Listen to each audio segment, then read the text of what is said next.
संत शिरोमणि आचार्य गुरुवर श्री विद्यासागर जी महाराज की जय।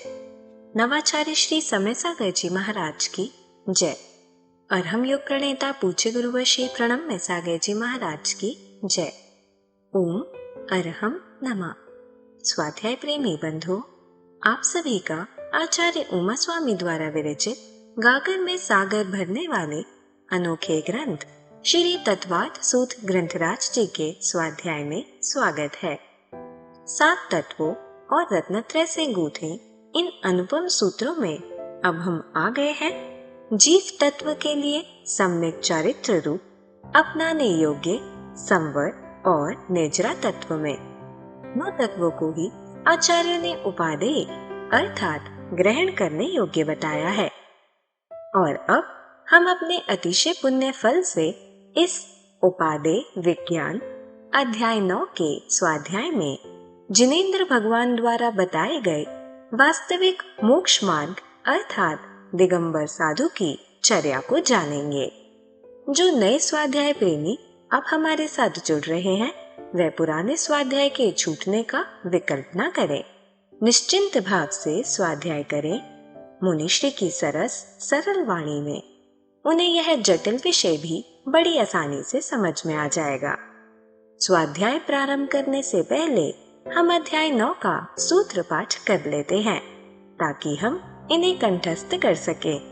यदि आपने पिछले अध्यायों की मौखिक सूत्र पाठ परीक्षा नहीं दी है तो भी आपको यह पाठ अवश्य करना चाहिए और इन्हें कंठस्थ करने का प्रयास करना चाहिए।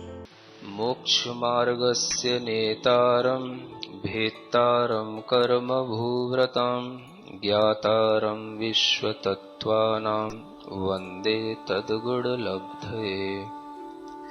आश्रम निरोधः संवरः स गुप्ति समिति धर्मानुप्रेक्षा परिसहजय चारित्रहि तपसा निर्जरा च सम्यग् योग निग्रहो गुप्तिः ईर्याभाषैषडादान निक्षेपोत्सर्गा समितयः उत्तम क्षमा मार्दवार्जव शौच सत्य संयम तपस्त्यागा किंचन्य ब्रह्मचर्याणि धर्मः अनित्या शरण संसारैकत्वा न्यत्वा शुच्यास्रव संवर निर्जरा लोक बोधि दुर्लभ धर्म स्वाख्या तत्वानुचिंतन मनुप्रेक्षाः मार्गाच्यवन निर्जरार्थम परिषोडव्याः परीशः क्षुत पिपासा शीतोष्ण दंश मशक नाग्न्यारति स्त्रीचर्या निषद्या शय्या क्रोश वध याचना लाभ रोग तृण स्पर्श मल सत्कार पुरस्कार प्रज्ञा ज्ञाना दर्शनानि सूक्ष्म सांपराय छदमस्त वीतरागयोश चतुर्दश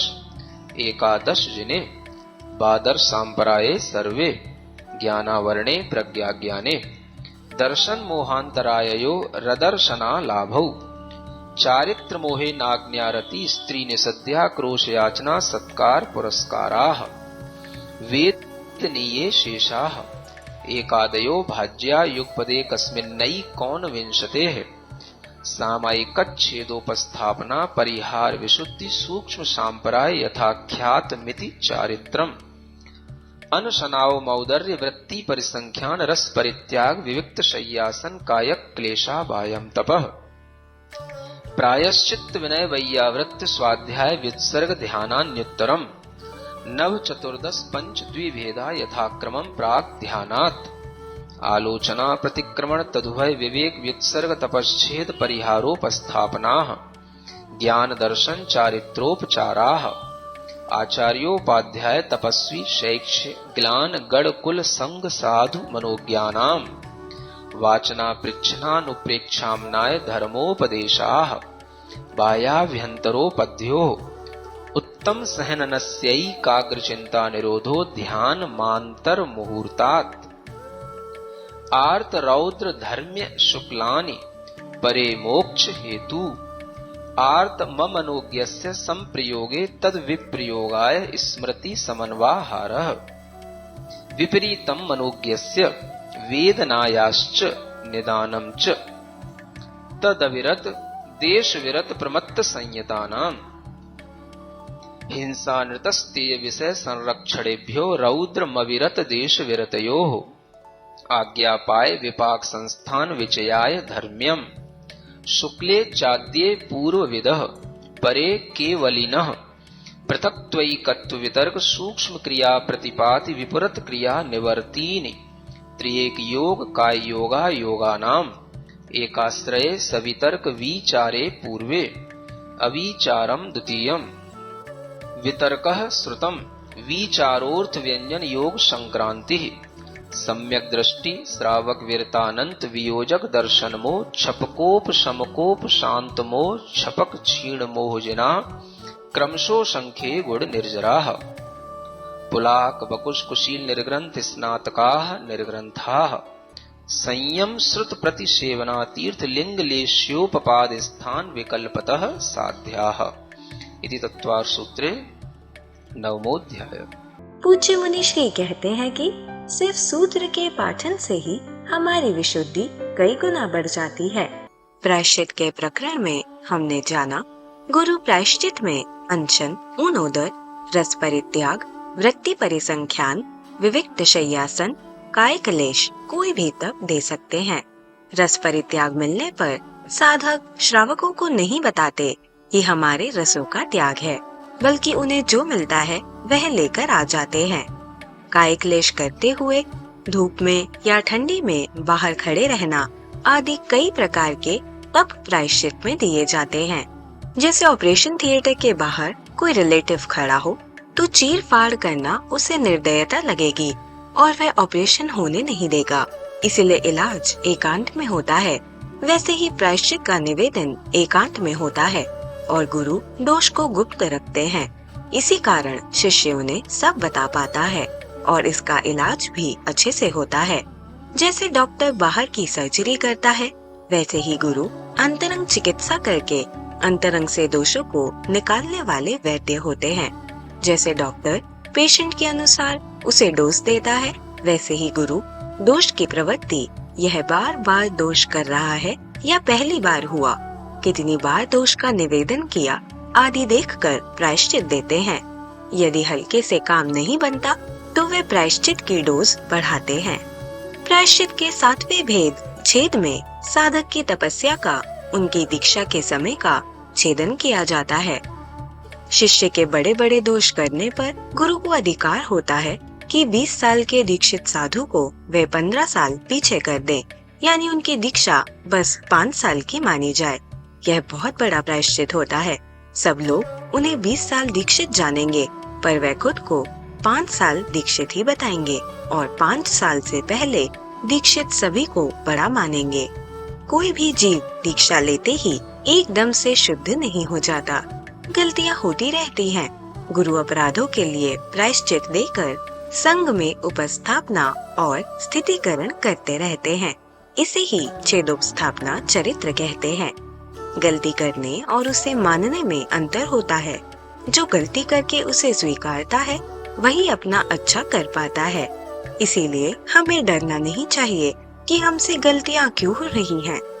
अपनी गलती मानना बहुत बड़ी निर्दोषता होती है, जो तभी संभव है जब हम सरल हों, जब हमें अपना अच्छा भविष्य दिख रहा हो। तभी हम शुद्ध होने के लिए प्रायश्चित को स्वीकार करेंगे। 8वें परिहार प्रायश्चित का अर्थ होता है संघ से कुछ समय के लिए निष्कासित कर देना, दूर कर देना। यह आज्ञा से संघ से दूर करने से अलग होते हैं। इसमें उनसे कोई मतलब नहीं रखा जाता, न वह कुछ आज्ञा मांग सकता, न गुरु कुछ आज्ञा देते, न उसकी बात को सुनते। अवधि पूरी होने पर यदि आचरण सही हो जाए और वह गुरु से निवेदन करे, तब गुरु उसके ऊपर गौर कर सकते हैं। इस प्रकार गुरु कई तरीकों से साधकों की बुद्धि सही करते हैं, क्योंकि साधु किसी भी प्रवृत्ति के कैसे भी संस्कार वाले लोग बन सकते हैं। उन्हीं के अनुसार यह सब दंड होते हैं। अंतिम प्रायश्चित उपस्थापना का अर्थ होता है परिहार के बाद उन्हें पुनः उपस्थापित कर लेना। इसका अन्य अर्थ है उसे ऐसी जगह पर स्थापित कर देना जहाँ प्रतिकूलताएं ज्यादा हो, अनुकूलताएं कम, जहाँ लोग उसे ज्यादा सम्मान ना दे, जहाँ भक्त लोग ना हो, जिसे हम काला पानी बोलते हैं। इनके अलावा भी अनेक प्रायश्चित होते हैं। हमारे लिए यही जानने योग्य है कि प्रायश्चित में हमें क्या क्या मिल सकता है। जो भी मिले वे हमें हर्ष से स्वीकार करना चाहिए। तो आइए अब हम चलते हैं उपादेय विज्ञान की कक्षा की ओर।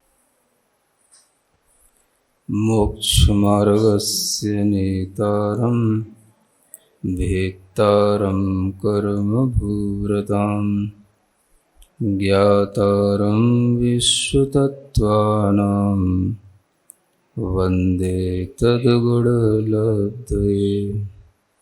देवादिदेव आदिम तीर्थंकर श्री ऋषभनाथ भगवान की, वर्तमान शासन नायक श्री वर्धमान महावीर भगवान की, परम पूज्य आचार्य गुरुवर श्री विद्यासागर जी महाराज जी की। तत्पर सूत्र ग्रंथराज में नवम अध्याय के माध्यम से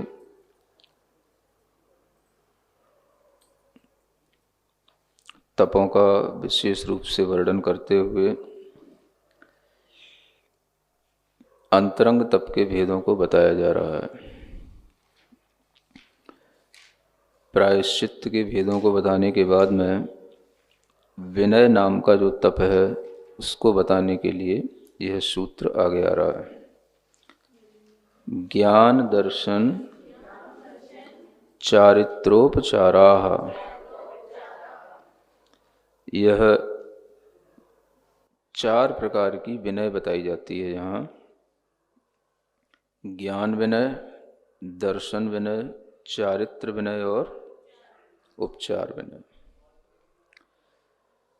आप देखते हैं कि यहाँ पर विनय करने के लिए किसी व्यक्ति का नाम नहीं लिया गया, व्यक्ति के गुणों का नाम लिया गया।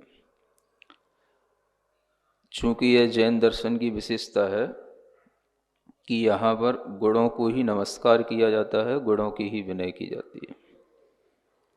आत्मा का गुण है ज्ञान, आत्मा का ही गुण है दर्शन, और आत्मा का ही गुण है चारित्र। इन तीनों की विनय करने का नाम यहाँ पर ज्ञान विनय, दर्शन विनय और चारित्र विनय है। ये मुख्य है। इसके अलावा जो है वो उपचार है। उपचार का मतलब होता है वह व्यवहार से है। अगर हम इसको व्यवहार और निश्चय इन 2 भेदों में विभाजित करें तो यह 3 प्रकार के गुणों की विनय एक तरह से निश्चय विनय है जो गुणों की जा रही है, और उपचार विनय है यह व्यवहार से की जा रही है।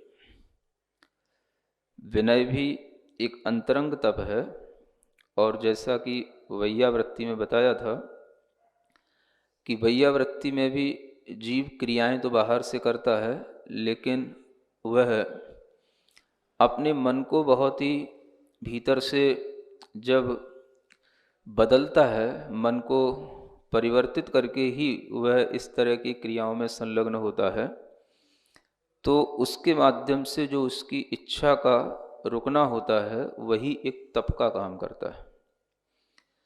उसी तरीके से यहाँ पर भी आप कहेंगे कि विनय तो बाहर से देखने में आती है, विनय के लिए जो योग्य क्रियाएं की जाती हैं वो सब देखने में आती हैं, तो इसको बाह्य विनय में क्यों, बाह्य तप में क्यों नहीं रखा?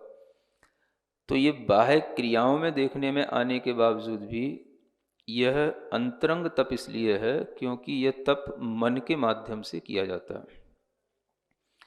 जिसका मन सरल हो, मृदु हो और जो गुणों को धारण करता हो और गुणों की ही प्राप्ति की इच्छा रखता हो, उसके लिए इस तरह की विनय संभव होता है। अब यहाँ पर ज्ञान, दर्शन और चारित्र ये तीनों आत्मा के गुण हैं और गुणों की विनय करना है। अब हम ये गुणों को खोजने कहाँ जाएं?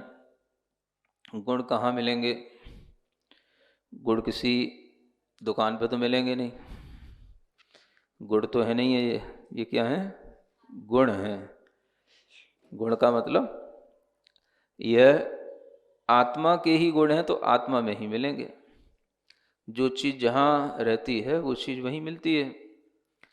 तो आत्मा के गुण आत्मा में मिलेंगे, तो कौन सी आत्मा में मिलेंगे?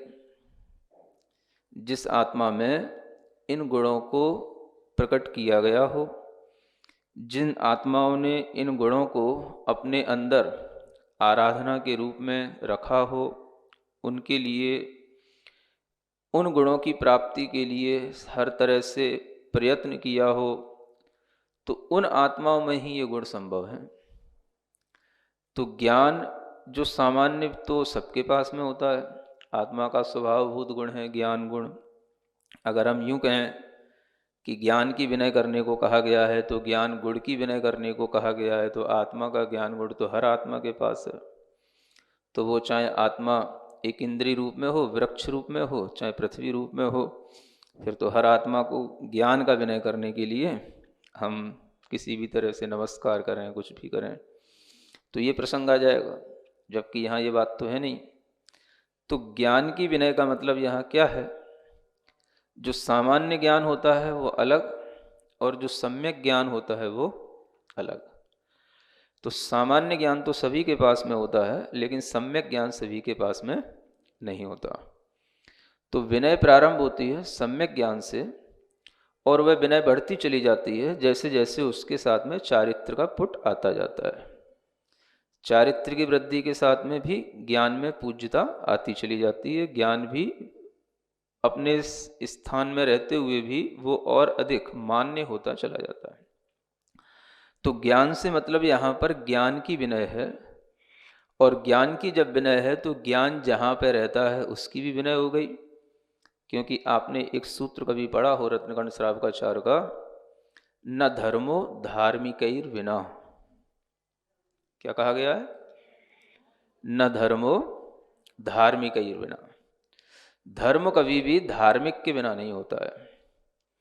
यानी धर्म जो है वो गुण है, और जो गुण है वो कभी भी व्यक्ति के बिना नहीं होंगे। धर्म जो भी मिलेगा तो धर्म भी कहीं दुकान पे नहीं मिलता, किन्हीं आलयों में नहीं मिलता, किन्हीं विशेष स्थानों पर नहीं मिलता। धर्म तो आत्मा की संपदा है, तो आत्मा में मिलेगा। तो धर्म को जो धारण करता है वो धार्मिक होता है। तो धार्मिक के पास ही धर्म मिलेगा। धर्म को अगर हम खोजने जाएंगे तो कहाँ खोजेंगे? धर्मात्मा को। इसी तरीके से इन ज्ञान दर्शन चारित्र आदि गुणों को खोजने जाएंगे तो कहाँ जाएंगे? जो सम्यक ज्ञान से युक्त हो, दर्शन का मतलब सम्यक दर्शन से युक्त हो, चारित्र का मतलब सम्यक चारित्र से युक्त हो। तो जो सम्यक दर्शन ज्ञान चारित्र से युक्त है वही जो है आत्मा अपने आप में इन गुणों का धारण करने वाला है, और उसी आत्मा की आराधना से इन गुणों की आराधना हो जाएगी। अन्यथा अकेला हम ज्ञान दर्शन चारित्र कहाँ खोजने जाएंगे? तो धर्म मिलेगा धर्मात्मा में, गुण मिलेंगे गुणी जनों में। इसलिए जो गुणों को धारण करें उन्हें गुणी कहा जाता है। क्वालिटी एंड क्वालिटेटिव पर्सन, दोनों चीज़ें। क्वालिटी कहाँ मिलेगी? जो क्वालिटेटिव पर्सन होंगे उन्हीं के पास में पहुँचोगे तो क्वालिटी मिलेगी। तो उसी तरीके से यहाँ पर अगर हम देखें तो यूँ नहीं कहा कि आपको ज्ञानी की विनय करना। यहाँ क्या कहा गया? ज्ञान की विनय करना, है ना। तो ज्ञान और ज्ञानी दोनों अलग अलग नहीं हैं। यहाँ अभेद रूप से हम दोनों को एक साथ रखेंगे तभी हमारा विनय होगी, तभी हमारा काम चलेगा। अन्यथा ज्ञान तो सब में है, या ज्ञान कहीं पर भी मिल जाएगा। उस ज्ञान की विनय करने का मतलब ये हो गया कि हम अपने भी ज्ञान गुण की विनय करें, और दूसरे के अंदर भी जो ज्ञान है उसकी भी विनय करें। अपने ज्ञान गुण की विनय कैसे होगी? जब हम स्वयं में भी जो ज्ञान अर्जित कर रहे हैं उसको विनय के साथ अर्जित करेंगे तो वो हमारे भी ज्ञान की विनय कहलाएगी। यानी ज्ञान अर्जित करते समय पर विनय पूर्वक ज्ञान को अर्जित करना, इसका नाम क्या है? ज्ञान की विनय है। अब वो विनय जैसे बने वैसे आपको करना है। तो कई बार जब लोग ये पूछते हैं कि महाराज हम तत्वार्थ सूत्र सुनते हैं और सुनते सुनते हमें कुछ काम आ जाते हैं, हम वो काम भी करने लग जाते हैं, तो क्या हमें ऐसा करना चाहिए या नहीं करना चाहिए? तो यहाँ पर यही बात आती है। अगर हम तत्वार्थ सूत्र या सिद्धांत के किन्हीं वचनों को सुन रहे हैं और एक स्वाध्याय के रूप में सुन रहे हैं, तो उस समय पर हमें थोड़े से अन्य कामों से अपने को पहले मुक्त रखना है। और अगर हम फिर भी किसी काम में लगने के लिए आवश्यक पड़ जाता है तो उसका एक तरीका ये भी होता है कि जैसे मान लो आप कोई ग्रंथ पढ़ रहे हैं, आपको कोई काम आया और आप उठ के चल दिए, तो ये क्या कहलाई? ये उस ज्ञान की या शास्त्र की अभिनय कहलाई। कम से कम इतना तो कर लो कि जो शास्त्र आप पढ़ रहे हो उसको आप अच्छे ढंग से बंद कर दो, और थोड़ा सा बन सके, कितनी भी जल्दी में हो, 9 बार नमोकार मंत्र पढ़ लो, चले जाओ, तो कोई बात नहीं। बहुत जल्दी हो, 9 बार नमोकार मंत्र भी नहीं पढ़ा जा रहा हो, वो मरहम पढ़ लो 9 बार। हाँ, कुछ तो थोड़ा सा अगर हम विनय का भाव बना के रखेंगे तो वह ज्ञान की विनय कहलाएगी।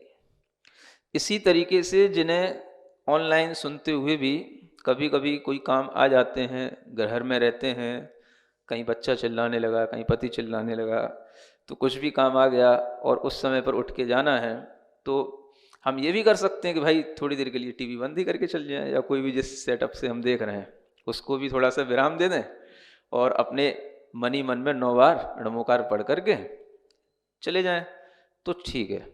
तो इस तरह से ज्ञान की विनय करने का एक हमें थोड़ा सा ध्यान रखना पड़ेगा। ये जो व्यवहारिकता में अगर हम ध्यान नहीं रखेंगे तो वो ज्ञान की विनय कभी संभव नहीं है।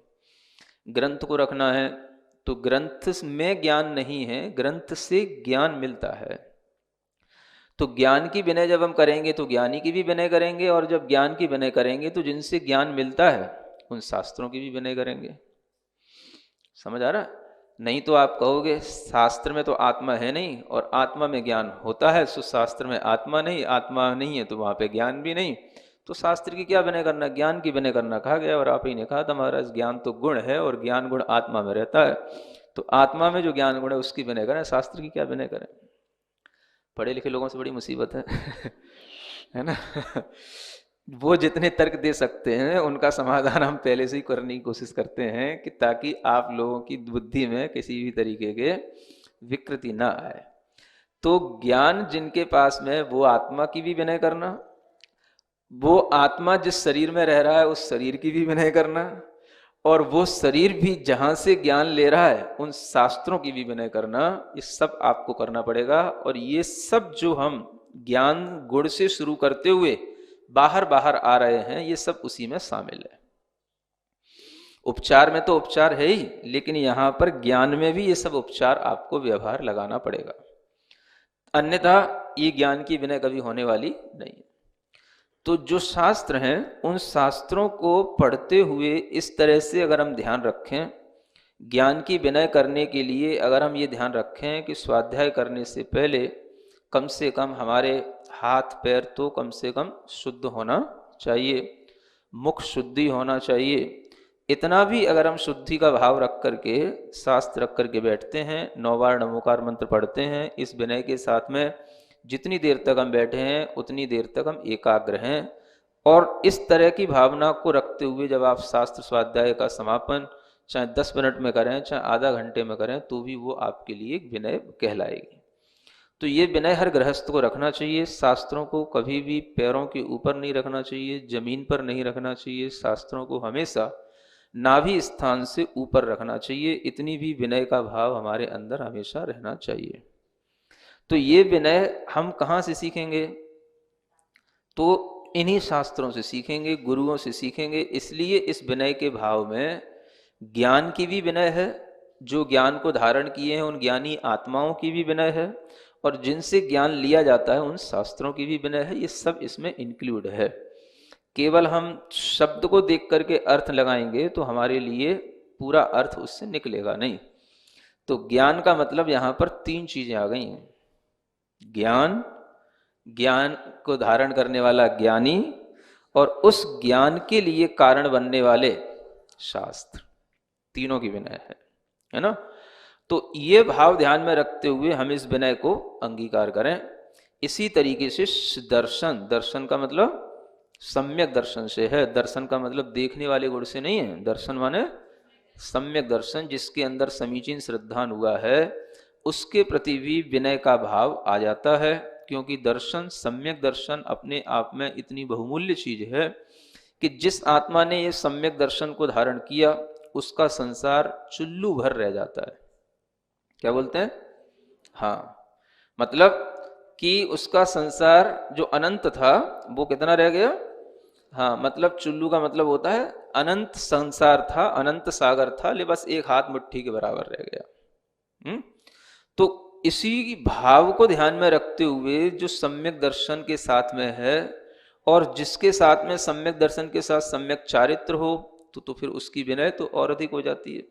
तो इस तरह से ये विनय भाव बढ़ता चला जाता है, और यह विनय यथा योग्य जो इन गुणों को धारण करने वाले हैं उनकी की जाती है। तो सम्यक ज्ञान की भी विनय करना है, सम्यक दर्शन की भी विनय करना है। अब अपने आत्मगुण की विनय करना है तो कैसे करना? तो इसकी बहुत अच्छी चीज ये है कि हम जो भावना करते हैं वो उस ज्ञान की दर्शन की विनय कहलाती है। क्या करते हैं? भावना। जैसे सम्यक दर्शन क्या होता है, सम्यक दर्शन के कितने अंग होते हैं, हमारे अंदर वो सम्यक दर्शन के अंग हैं कि नहीं, सम्यक दर्शन के उन अंगों में कौन प्रसिद्ध हुआ है, सम्यक दर्शन के क्या अतिचार होते हैं, क्या क्या, और उसके 25 दोषों में क्या क्या चीजें आती हैं, इस तरह का विचार करना, भावना करना, ये भी एक सम्यक दर्शन की विनय है। ओम अरहम नमः। तो चलिए आज की कक्षा की एक क्विक रिवीजन कर लेते हैं। सूत्र 23 में हमने जाना अंतरंग तप विनय के 4 भेद होते हैं: ज्ञान विनय, दर्शन विनय, चारित्र विनय और उपचार विनय। यहाँ किसी व्यक्ति का नाम ना लेकर गुणों की विनय की गई है, जो जैन दर्शन की विशेषता है। पहले 3 ज्ञान, दर्शन और चारित्र आत्मा के गुण हैं, इनकी विनय करना निश्चय विनय होती है। चौथी उपचार विनय व्यवहार से होती है। ये गुण उन आत्माओं में मिलते हैं जिन्होंने इन्हें अपने अंदर आराधना के रूप में ही रखा हो, इनकी प्राप्ति के लिए प्रयत्न किया हो और इन्हें प्रकट किया हो। विनय वही कर सकता है जिसका मन सरल हो, मृदु हो, जो गुणी और गुण की पहचानता हो। इसलिए बाहर से दिखते हुए भी विनय वैयावृत्ति की तरह अंतरंग तप होती है। सामान्य से गुण एक इंद्रिय से पंच इंद्रिय तक हर आत्मा में होते हैं, किंतु सम्यक ज्ञान सभी में नहीं होता। विनय सम्यक ज्ञान से प्रारंभ होती है और चारित्र के साथ बढ़ती जाती है। चारित्र की वृद्धि के साथ ज्ञान अधिक मान्य और पूज्य बनता है। क्वालिटी क्वालिटेटिव पर्सन में मिलती है।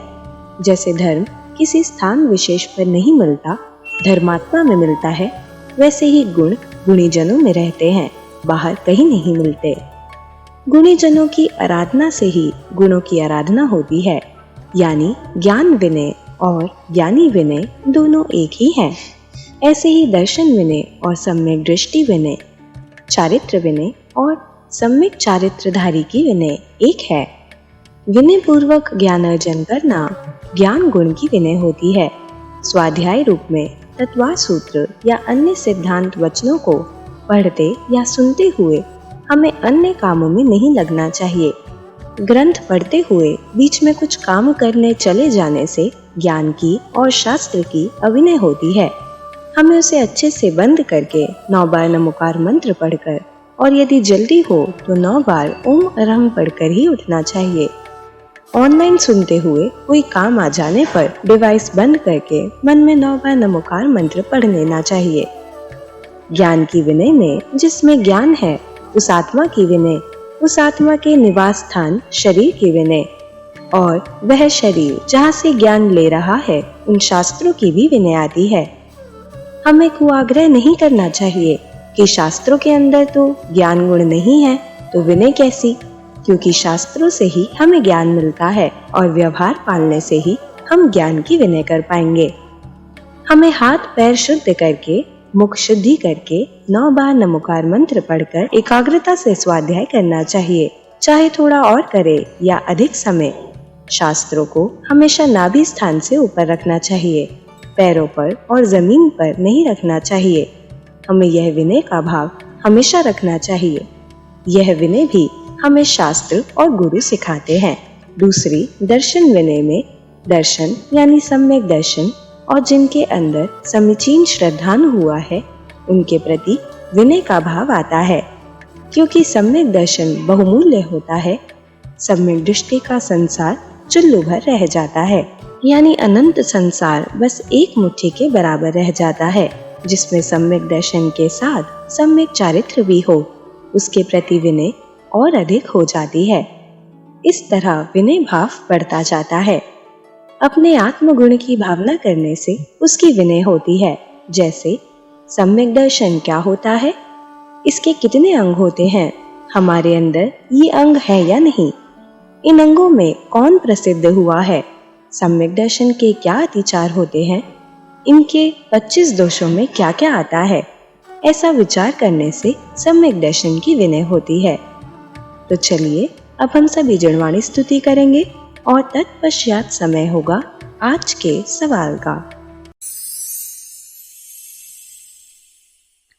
सिरिजिणवाणी जग कल्याणी जग जन मदतम मोहरी जणमण हारी गढ़हर हारी जम जरा भव रोग हरि तिथियराणम दिव्य झुणिम जो पड़ई सुणई मय्ये धारई राणम सौख मणंतम धरिय सासद मोक्ष पदम पावई सासद मोक्ष पदम पावई।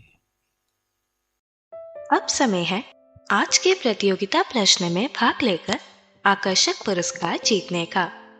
आप अपने फोन को QR कोड स्कैन करने के लिए तैयार रखें या दिए गए लिंक पे जाएं। आप अपना उत्तर चुनकर हमें कल शाम 5 बजे तक भेज सकते हैं।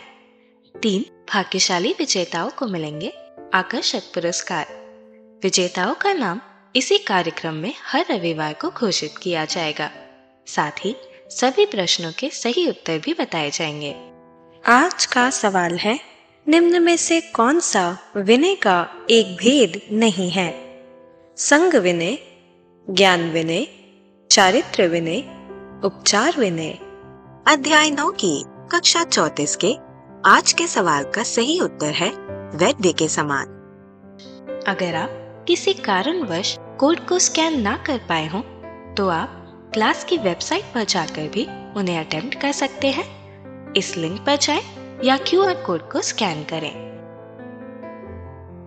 धन्य है हमारा पुण्य जो मुनिश्री ने हमें उपादेय विज्ञान जैसे कठिन विषय को इतनी सरलता से समझाया, जिससे हम पंच परमेष्टि में आसीन आचार्य, उपाध्याय और साधु परमेष्टि के मूल गुणों और चर्या संबंधी भ्रांतियों को दूर करके श्रावक धर्म को निभा पाए और सच्चे गुरु के प्रति समर्पित हो पाए। और यह ज्ञान आप अपने परिवार, मित्र, समाज के लोगों को इस स्वाध्याय से जोड़कर उन तक दे सकते हैं। आप सिर्फ उन्हें हमारी वेबसाइट ttv.arham.yoga शेयर करें और उन्हें यह सभी क्लासेस मिल जाएंगी। अभ्यास प्रश्न करके आप अपने ज्ञान को प्रगाढ़ करने का मौका और आज के सवाल में पुरस्कार जीतने का मौका भी पा सकते हैं। तो आज ही अपने बच्चों, मित्रगणों और परिवारजनों को इससे जोड़ें और अपना और उनका पुण्य बढ़ाएं। ओम अरहम नमः।